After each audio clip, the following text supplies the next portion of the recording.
Pour l'URC, Union de construction communiste. Nous sommes aujourd'hui réunis pour exiger la libération de Georges Ibrahim Abdallah et Chris Santin. Tous les deux sont emprisonnés par la France pour des raisons politiques.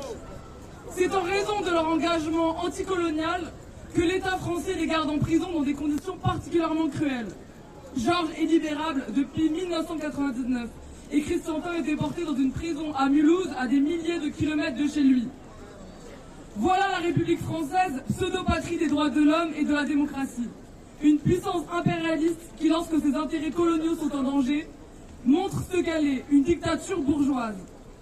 Cette violence contre les militants anticoloniaux fait écho à la même violence française lors des massacres de Sétif, Galma et Kerata, le 8 mai 1945, le jour même de la victoire des peuples contre le fascisme. Car c'est ainsi, la bourgeoisie utilisera toujours la violence pour réprimer les mouvements ouvriers et les mouvements de libération des peuples. On le voit à la fascisation de l'État français et du macronisme qui rêve que de voir Le Pen au pouvoir. On le voit au soutien inconditionnel au génocide à Gaza. Et on le voit à la répression contre le mouvement kanak.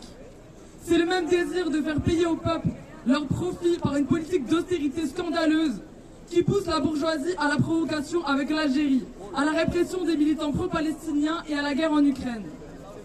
Faire libérer Georges Abdallah et Chris Santin, c'est exiger la fin des politiques coloniales, c'est lutter contre le fascisme et c'est exiger la paix partout.